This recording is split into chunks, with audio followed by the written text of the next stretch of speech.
नमस्कार, जोहार।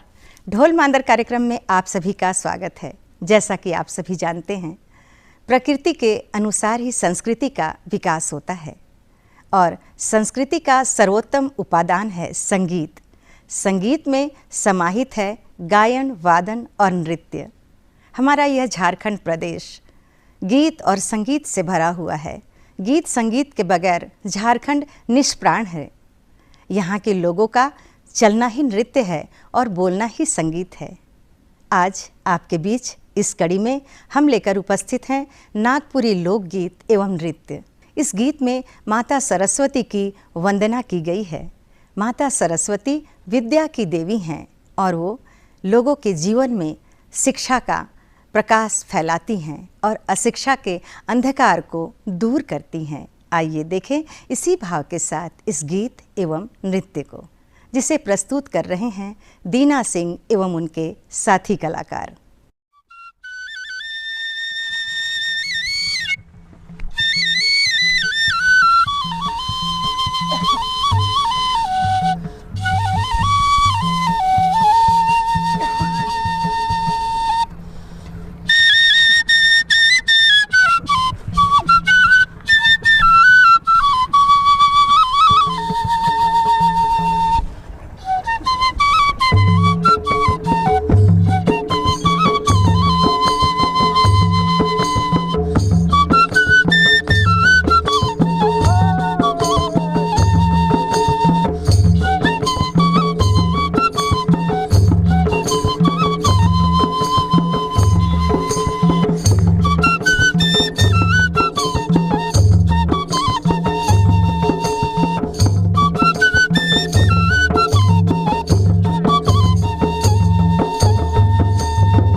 जय भगवते माता, जय भगवते माता, कष्ट के हरणी मगो शरणे दाहिनी, मगो शरणे दाहिनी।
जय साना तो से माता, जय साना तो से माता, जग के पालने मागो शरणे दाहिनी, मागो शरणे दाहिनी।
बहता है गंगा माई, बहता है गंगा माई, दुयो तो बहिनी मागो शरणे दाहिनी, मागो शरणे दाहिनी।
चरना गहिता झटे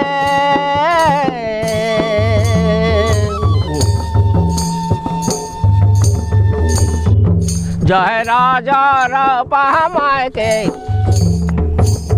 जय राजा रपहमाय के, करबुया रहते मागो शरणे दाहिनी, मागो शरणे दाहिनी।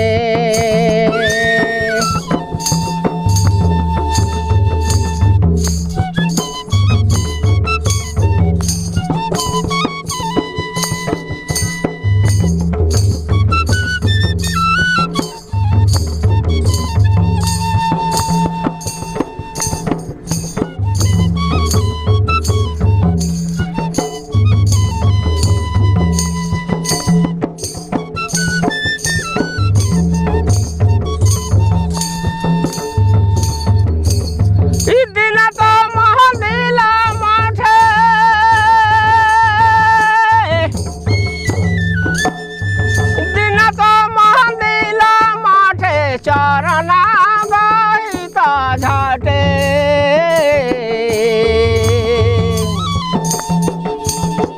जय राजा रपहमाय के, जय राजा रपहमाय के, करबुया रहती मागो शरणे दाहिनी, मागो शरणे दाहिनी, मागो शरणे दाहिनी।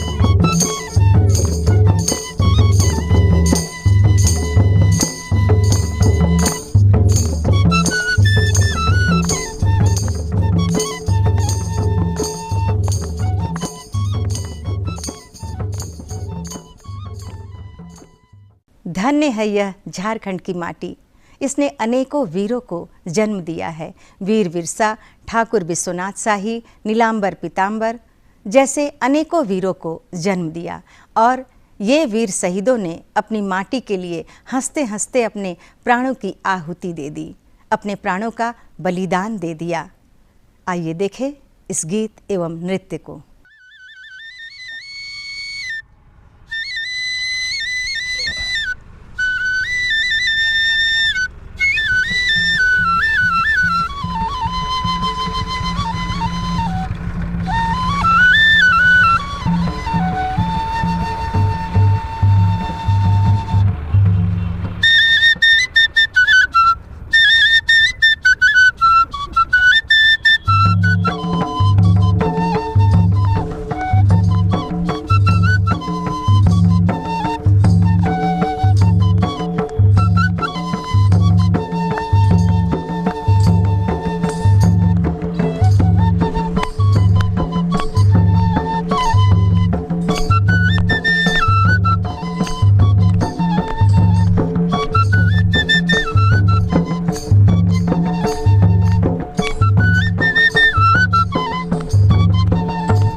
करू जय जयकार, ए भाई करू जय जयकार।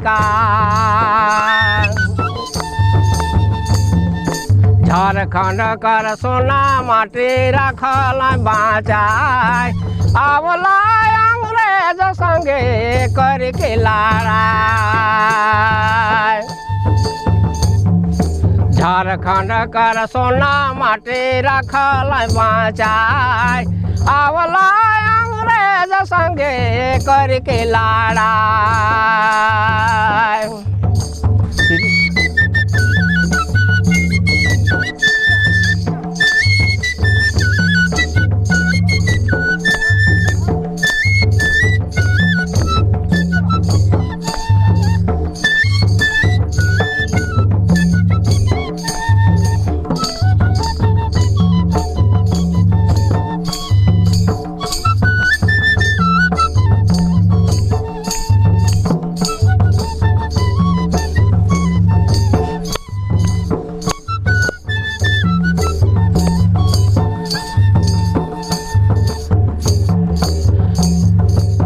बिरसा के धरती भाई,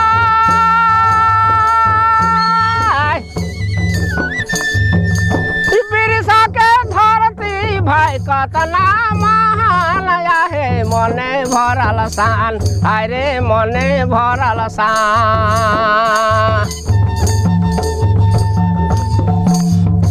कौन जगे सोना लुकल, कौन जगे चांदी, कौन जगे हीरा लुकल, कौन जगे मोती। कौन जगे सोना लुकल, कौन जगे चांदी, कौन जगे हीरा लुकल, कौन जगे मोती।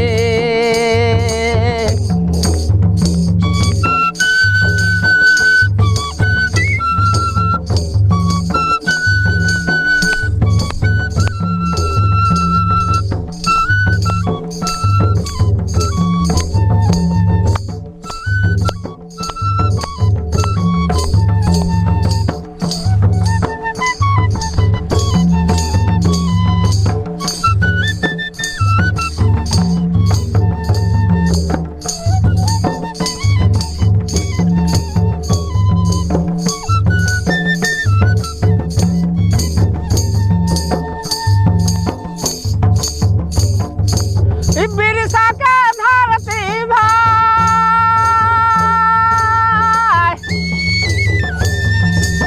बिरसा के धरती भाई कतना महान है, मने भरल शान, अरे मने भरल शान। कौन जगे सोना लुकल, कौन जगे चांदी, कौन जगे हीरा लुकल, कौन जगे मोती। कौन जगे सोना लुकल, कौन जगे चांदी, कौन जगे हीरा लुकल, कौन जगे मोती।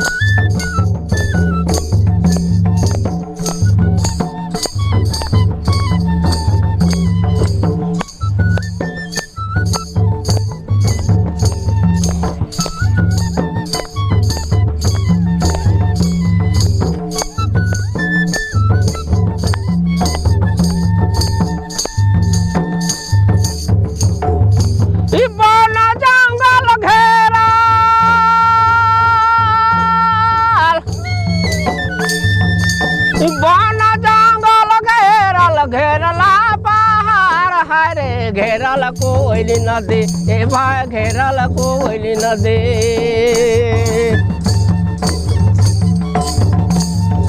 कौन जगे बाघ भालू कन घूमल हाथी, कौन जग में जूर बोले आने के पान छे।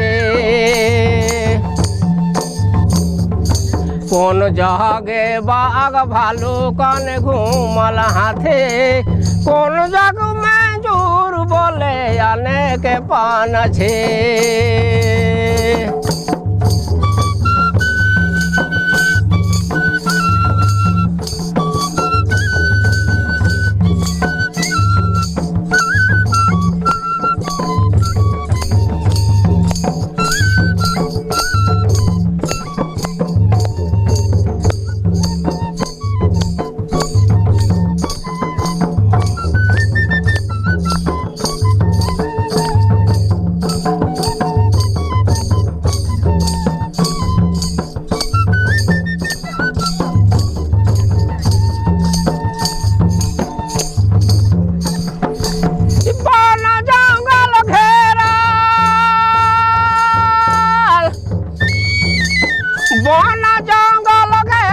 घेरला पहाड़ हरे घेरल कोयल नदी ए भाई घेरल कोयल नदी।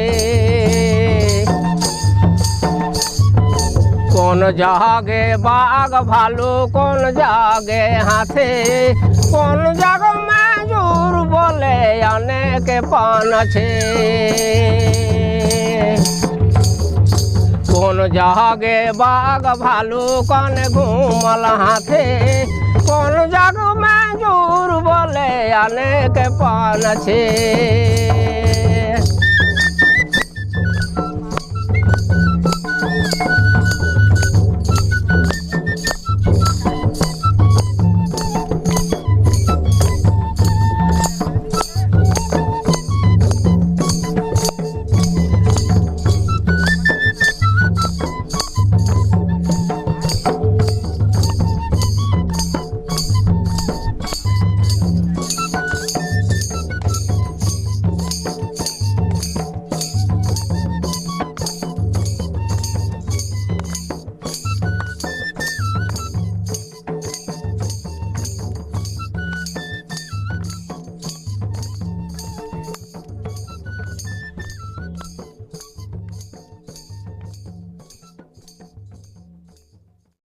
इस गीत में शिक्षा के महत्व को बतलाया गया है। हम पढ़ेंगे तभी आगे बढ़ेंगे, अपने बच्चों को पढ़ाएंगे, सभी लोगों को यह शिक्षा देंगे कि सभी लोग पढ़े लिखे और अपने जीवन को सुधारें। सभी का जीवन तभी उज्जवल होगा जब हम सभी लोग शिक्षित होंगे। आइए देखें इस गीत को।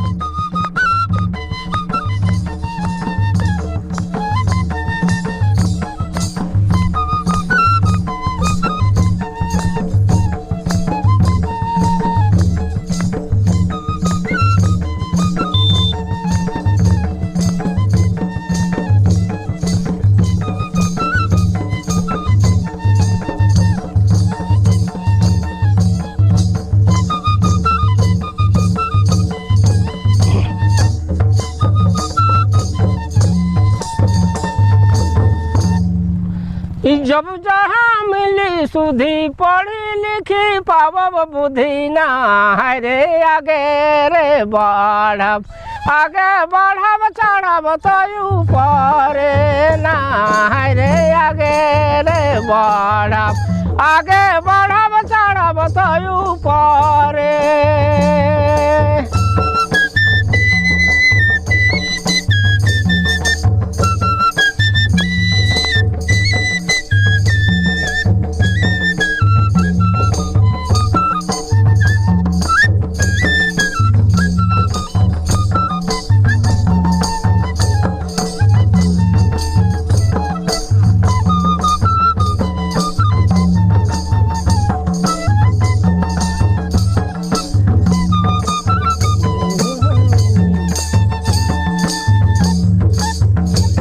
जब जहाँ मिले सुधी जब जहाँ मिले सुधी पढ़ी लिखी पावब बुद्धि ना है रे आगे रे बढ़ब आगे बढ़ब चढ़ब तो ऊपर ना है रे आगे रे बढ़ब आगे बढ़ब चढ़ब तो ऊपर।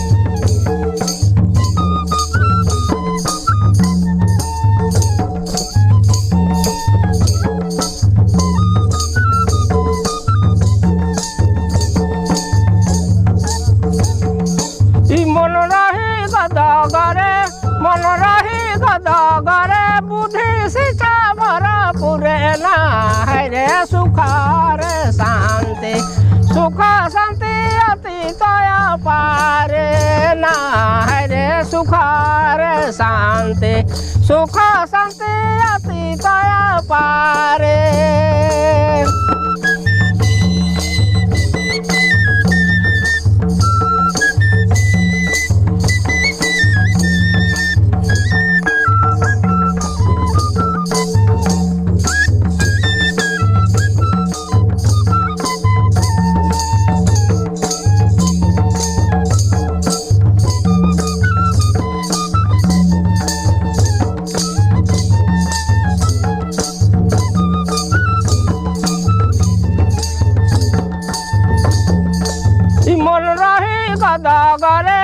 मन रही गदा गरे बुद्धि शिक्षा भरपूर ना है रे सुख रे शांति सुख शांति अति तया पारे ना है रे सुख रे शांति सुख शांति अति तया पारे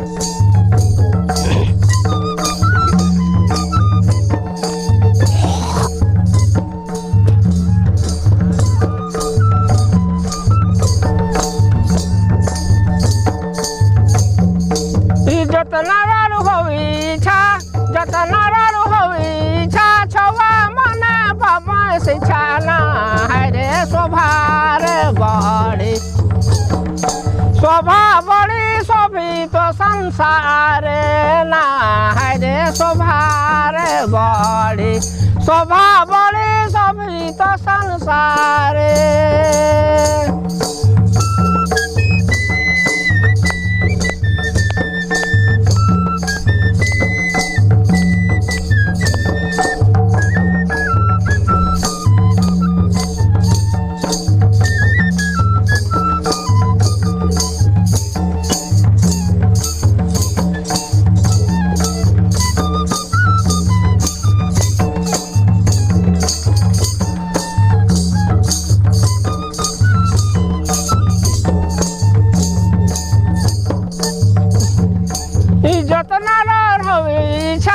जतनारू होई इच्छा छवा मने बाबा शिक्षा ना है रे शोभा रे बड़ी शोभा बड़ी शोभी संसार ना है रे शोभा रे बड़ी शोभा बड़ी शोभी संसार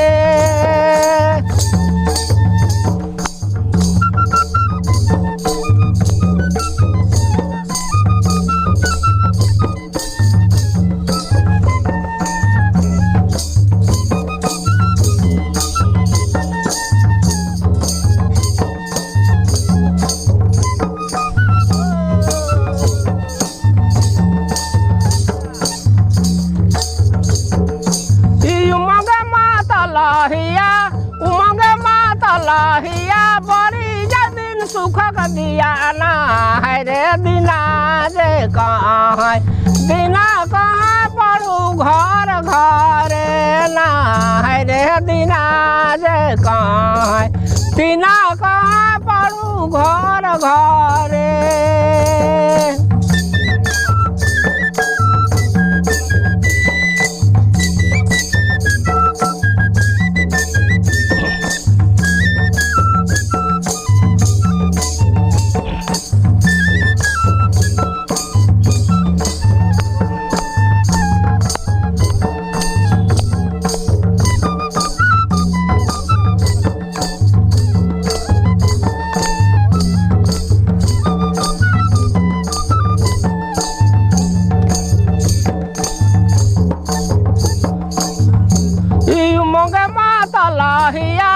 उमंगे माता लाहिया बड़ी जदिन सुख दिया ना है रे दिना जे कहाँ है दिना कहाँ घर घर घर ना है रे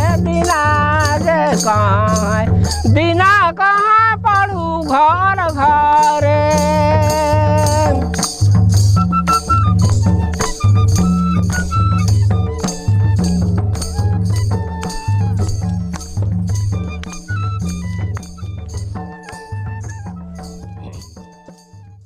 मित्रों, आशा करती हूँ ढोल मांदर की आज की यह कड़ी आप सभी को पसंद आई होगी।